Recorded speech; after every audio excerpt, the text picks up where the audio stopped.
My interview will be after some time after lunch break.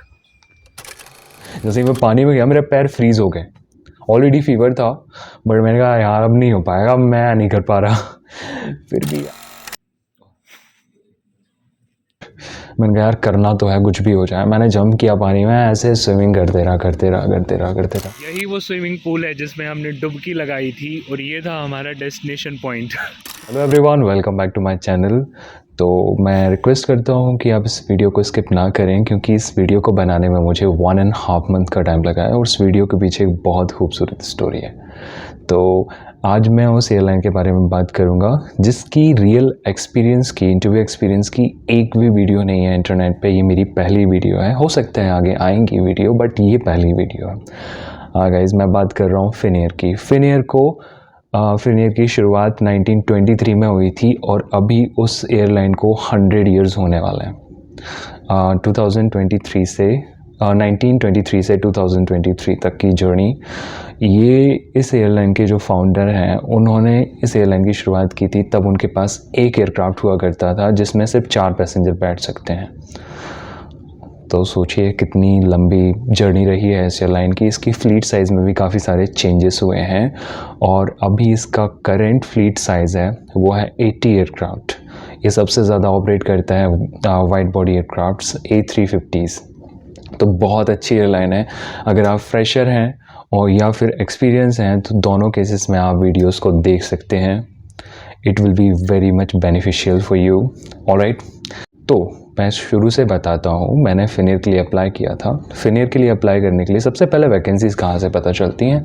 2 जगह से vacancies का पता चलता है। एक है मैप एविएशन करके एक एप्लीकेशन है, वहाँ से, और दूसरा है अपना इंस्टाग्राम में आप एविएशन करियर पेज को लाइक कर लीजिए, वहाँ पे सारी चीज़ें आ जाती हैं ऑलरेडी। ओके, तो फिर मुझे पता चला तो मैंने अप्लाई किया फिनएयर के लिए। मैंने सोचा देखते हैं क्या होता है। फिनएयर के लिए अप्लाई कैसे करते हैं मैं बताता हूँ। तो फिनएयर के लिए अप्लाई करने के लिए AAP करके एक कंसल्टेंसी है, मतलब एक अदर पार्टनर है, वो इससे कनेक्टेड है इंडिया के लिए। तो जैसे ही आप AAP पे अपनी आईडी बनाएंगे और उसमें फिनएयर की वैकेंसीज पे क्लिक करके वहाँ से डायरेक्टली अप्लाई करेंगे तो AAP आपको मेल करेगा। 15 दिन के बाद ही मेरे पास एक मेल आया, 10 से 15 दिन के बाद मेरे पास मेल आया कि आपका असेसमेंट डे है। फर्स्ट डे में क्या होता है, स्विमिंग होती है। तो मेरे पास मेल आया, आप डिटेल्स फिल कर दीजिए अपनी। 2-3 डिटेल्स मैंने फिल की, उसके बाद एक्सेप्ट किया। ईमेल पर उनका इनविटेशन था स्विमिंग का। तो स्विमिंग होनी थी, उसमें स्लॉट बुक थे, काफ़ी सारे स्लॉट थे। तो मैंने मॉर्निंग वाला स्लॉट किया क्योंकि इवनिंग में मेरे पास ज़रूरी काम था, इसीलिए मैंने अर्ली मॉर्निंग वाला स्लॉट बुक किया। अनफॉर्चुनेटली उसके 2 दिन पहले मैं मुंबई में था और वेदर चेंज के कारण मेरी तबीयत बहुत ज़्यादा ख़राब हो रखी थी, फीवर भी था। तो यार मैंने सोचा अब कैसे जाऊँ, क्या करूँ। मैं ये नहीं करना चाहिए जो मैंने किया था, बट मैंने क्या किया, 4-4 घंटे के गैप में मेडिसिन ली ताकि मैं बेटर फील कर सकूं अगले मॉर्निंग। और मैं सो गया, बहुत जल्दी सो गया था मैं। फिर 10 बजे असेसमेंट था तो मैं सुबह करीब 7:30-8 बजे जागा। 9 बजे मैं घर से निकला क्योंकि दिल्ली में इंटरव्यू था, मैं भी गुड़गांव में था। तो घर से निकला और पहुंच गया। होटल रोजिएट में था इंटरव्यू। तो मैं पहुंचा वहाँ पे और मैंने देखा यार बहुत ज़्यादा ठंड थी उस दिन। दिल्ली की ठंड तो आपको पता ही है, करीब 8 या 9 डिग्री टेम्परेचर, 9 डिग्री टेम्परेचर था।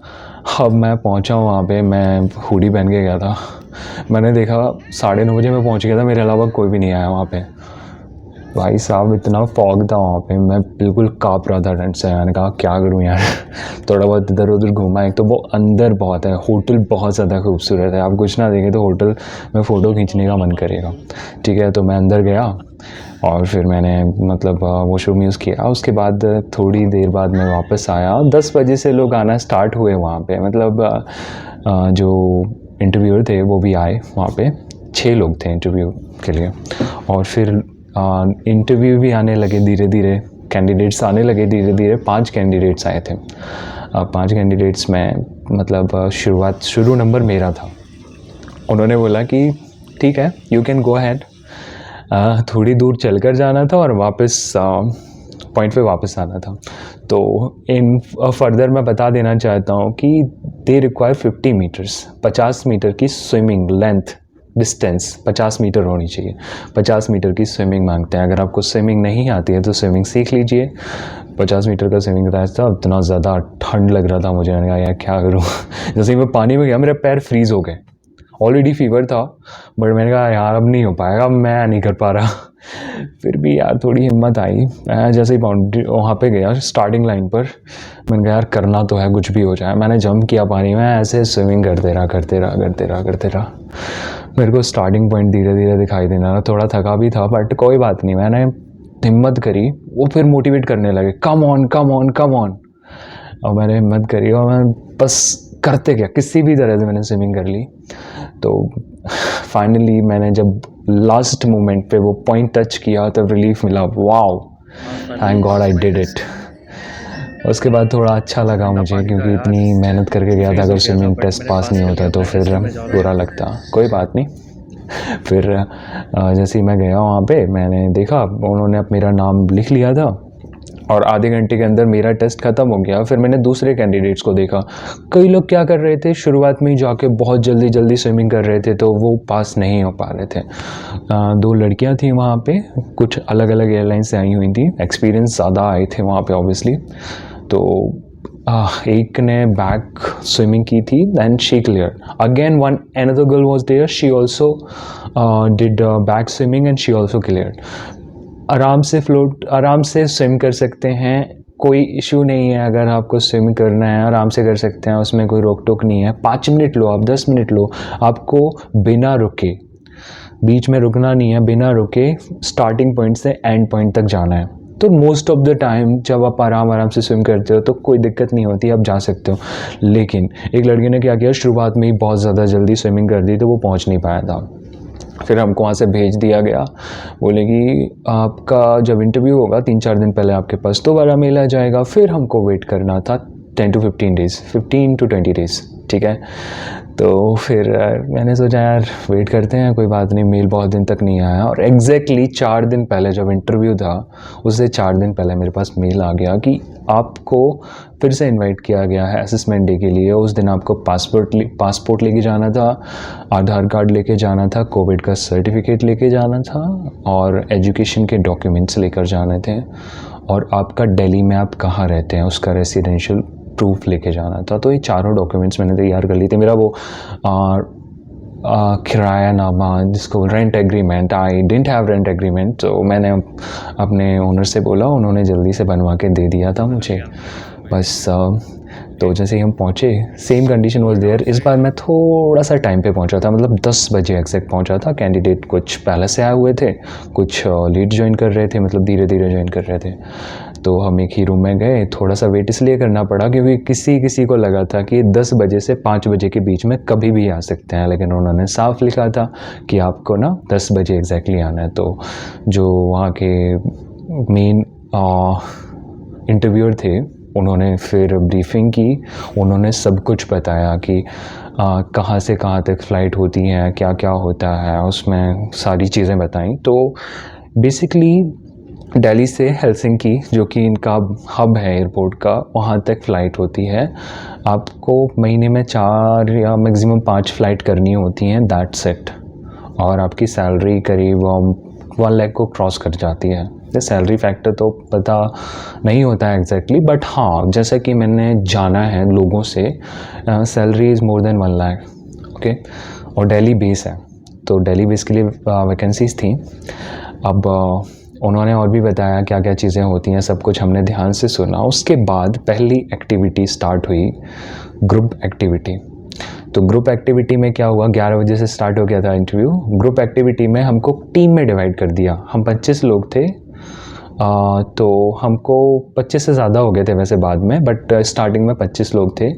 तो हमको एक 3 टीम में डिवाइड किया, 6 की टीम बनाई, उसमें डिवाइड किया और ग्रुप एक्टिविटी दी। तो ग्रुप एक्टिविटी में हमको एक लिस्ट दी गई थी, you can see that list. उसमें हमको ना 200 किलोमीटर, मतलब जंगल में क्रैश लैंडिंग हुई है और 200 किलोमीटर साउथ डायरेक्शन में हमको जाना है पैसेंजर्स को लेकर। उसमें हम 8 चीज़ों में से क्या क्या सिलेक्ट करेंगे। तो मैंने एक्चुअली, यू नो दैट मैं उस बैकग्राउंड से आता हूँ, तो मैंने क्विकली चीज़ें चूज़ कर ली और मेरी टीम को भी कन्विंस कर लिया मैंने इसके लिए। तो ये एक ऐसी नॉर्मल एक्टिविटी होती है, वो ऐसा बोलते हैं कि ये नॉर्मल जनरल एक्टिविटी है, इसमें आप सिर्फ टीम का कोऑर्डिनेशन देखना चाहते हैं, but it is also the part of interview, क्योंकि कोई फालतू में कोई चीज़ें करेगा नहीं। तो हमारी टीम ने वो 8 चीज़ें सेलेक्ट की यहाँ पर। तो इवैक्यूएशन के लिए क्या क्या ज़रूरी होता है आपको पता है, food and shelter and water point. तो ये सारी चीज़ें, जैसे कि मैप है, मैप से आपको सारी चीज़ें पता चलेगी, आगे वैली है कि नहीं, आगे क्या है कि नहीं, माचिस की ज़रूरत होती है, स्विस आर्मी नाइफ की ज़रूरत होती है। ये सारी चीज़ें हमने सेलेक्ट की। उसके बाद हमारी टीम ने प्रेजेंट किया इसको, और वैसे ही अदर टीम्स ने भी प्रेजेंट किया। तो फाइनली इस एक्टिविटी को होने के बाद, इस एक्टिविटी के ख़त्म होने के बाद हमको थोड़ा सा वेट करना पड़ा। उसके बाद इंटरव्यू स्टार्ट हो गया। वो रैंडमली बुला रहे थे, हमको एक नंबर दिया गया था, हमको एक नंबर दिया गया था, मेरा नंबर था 16। तो सबको नंबर मिला था अकॉर्डिंगली, और वो लिस्ट में से देख के किसी को भी बुला रहे थे इंटरव्यू के लिए। 2 लोग इंटरव्यू ले रहे थे, एक पर्सन का, मतलब 4 लोग थे। तो अलग अलग 2 रूम में इंटरव्यू चल रहे थे, और एक पर्सन का इंटरव्यू 2 लोग ले रहे थे। तो मेरा टर्न तो बहुत बाद में आया था। कुछ लोग जा रहे थे, सबसे जनरल क्वेश्चन पूछ रहे थे, सिचुएशन बेस्ड क्वेश्चन भी पूछ रहे थे। किसी से क्वेश्चन पूछे गए कि what did you do previously, क्योंकि एक्सपीरियंस लोग ज़्यादा थे वहाँ पे। एंड एक क्वेश्चन पूछा कि यार मतलब एक सिचुएशन बेस्ड क्वेश्चन पूछा कि अगर आपके 2 दोस्तों के बीच में कॉन्फ्लिक्ट हो जाता है तो उसको आप कैसे हैंडल करोगे। सेम क्वेश्चन मुझसे भी पूछे गए थे, अलग अलग क्वेश्चंस पूछे जा रहे थे वैसे। तो मेरा टर्न आया था लंच के बाद। लंच हो गया, लंच में हम थोड़ा बहुत घूमने गए बाहर, और वो एरिया देखा जहाँ पे हमारा इंटरव्यू वो स्विमिंग हुआ था। थोड़ा होटल को और एक्सप्लोर किया। होटल सच में बहुत खूबसूरत है। तो फाइनली आज जब मेरा टर्न आया, काफ़ी टाइम हो चुका था, 3:30 बज गए थे। हम सुबह 10 बजे पहुँचे थे और 3:30 बजे मेरा टर्न आया। मैंने कुछ खा के गया था घर से, ब्रेकफास्ट करके गया था, और वहाँ पे जाके एक फ्रूट खा लिया था मैंने। तो थोड़ा बहुत एनर्जेटिक फील कर रहा था। वैसे भी एनर्जेटिक हमेशा फील करता हूँ। अरे यार, कैमरा बिगड़ गया। वैसे भी एनर्जेटिक तो हमेशा फील करता हूँ मैं। ओके, तो फिर क्या हुआ, मेरा इंटरव्यू जैसे ही आया तो मैं सुबह एक्सपेक्ट कर रहा था कि मेरा टर्न, एक्चुअली 2 लोग इंटरव्यू ले रहे थे जो कि इंडिया से थे, एक पर्सन जो फॉरेन से था। मैं सोच रहा था कि उनके पास ना आए मेरा टर्न, लेकिन अनफॉर्चुनेटली उन्हीं के पास आ गया मेरा टर्न। बट कोई बात नहीं, इंटरव्यू तो इंटरव्यू होता है, सब एक जैसे ही लेंगे। हाँ, फिर मैं जैसे एंटर किया, मुझसे क्वेश्चन पूछा कि प्रीवियसली आपने क्या किया है, और मैंने बताया सारी चीज़ें, मैंने क्या क्या किया है। उसके बाद फिर मुझसे एक रैंडम क्वेश्चन पूछा कि अगर आप एविएशन चूज़ नहीं करते तो आपका अल्टरनेट ऑप्शन क्या होता। मैंने बता दिया यार, जो मेरा अल्टरनेटिव ऑप्शन होता है, जो मेरी हॉबी है, मुझे टीचिंग बहुत ज़्यादा पसंद है। तो मैंने कहा sir, if I were not a cabin crew I would start teaching. तो it was okay. Third question was कि हाँ, वो 2 दोस्तों के बीच में कॉन्फ्लिक्ट्स कैसे सॉल्व करोगे, वो भी बता दिया मैंने, ईजी था। उसके बाद तो फिर मुझसे और क्वेश्चन, सिचुएशन बेस्ड क्वेश्चन पूछे थे। अब कस्टमर को कैसे डिफ़ाइन करोगे, कस्टमर क्या होते हैं, आपको कैसे कैसे चैलेंजेस मिलते हैं जब आप फ्लाई करते हो। मैंने सारे क्वेश्चंस के आंसर बहुत पोलाइटली बताए, जनरली आंसर बताए, ठीक है। तो गाइस, इंटरव्यू हो गया फिर मैंने अपने फ्रेंड्स जो वहाँ पे बनाए थे उनसे डिस्कशन किया। उसके बाद मैं चला गया। रिज़ल्ट आना था 2 दिन बाद, ये और हेडेक। वहाँ पे तो धक धक हो रही थी, धड़कन, आज रिज़ल्ट आएगा, पर 2 दिन बाद, उन्होंने पहले ही बोल दिया था। तो रिज़ल्ट आने के बाद क्या होता है मैं बता देता हूँ। 2 दिन बाद जब रिज़ल्ट आता है, मैं नहीं बताऊँगा रिज़ल्ट में क्या होगा, ठीक है। 2 दिन के बाद जब रिज़ल्ट आता है, उसके बाद क्या होता है गाइस, आपके पास एक मेल आता है। मेल में यहाँ लिखा रहता है कॉन्ग्रेचुलेशंस यू पास द, और अगर आप फेल हो जाते हैं तो we are really sorry, we had many candidates this time and less vacancies were there, so we couldn't select you this time. तो after some time what will happen, आपके पास एक मेल आएगा जिसमें मेडिकल की डिटेल्स होंगी। Medical Delhi से होगा। दिल्ली में आपका मेडिकल फिट होने के बाद फिर आपका एक ड्रग टेस्ट होगा, और फिर आपका बैकग्राउंड चेक होगा। बैकग्राउंड चेक कंप्लीट हो जाने के बाद फिर आपको हेलसिंकी भेजा जाएगा। हेलसिंकी जाने के बाद आपका दोबारा मेडिकल होगा और 1 महीने की ट्रेनिंग होगी। मार्च से अगर ट्रेनिंग स्टार्ट होती तो अप्रैल में ख़त्म होगी, मतलब जब भी ट्रेनिंग स्टार्ट होगी। हेलसिंकी बहुत ठंडा प्लेस है, बहुत अच्छा प्लेस है। मार्च के टाइम पे बहुत सही रहता है। तो मैं इसलिए बोल रहा था हेल्थ। तो ट्रेनिंग होगी आपकी, ट्रेनिंग होने के बाद फिर आप दिल्ली वापस आ जाएंगे, दिल्ली से ऑपरेट करेंगे। ट्रेनिंग के टाइम पे आपको फुल्ली अकोमोडेशन मिलता है कंपनी की तरफ से, वहाँ पे रहने के लिए, खाने के लिए सब कुछ कंपनी की तरफ से मिलता है। दिल्ली आने के बाद फिर आपको अपना अरेंज करना पड़ेगा, कंपनी एचआरए देती है तो ठीक है। बाकी लेओवर का आपको होटल्स मिलेगा प्रॉपर। अगर आप हेलसिंकी जाते हैं तो 2 दिन 3 दिन जितने भी लेबर होता है आपको प्रॉपर सब कुछ मिलता है। होटल मिलती है कंपनी की तरफ से। कंपनी बहुत चिल आउट है, क्रू बहुत कम है, यहाँ से सिर्फ हेलसिंकी जाना है, वापस आना है। और हेलसिंकी से बहुत सारे जगह ऑपरेट होती हैं, बट आप तो दिल्ली से फ्लाई करेंगे तो इट्स गुड फॉर यू।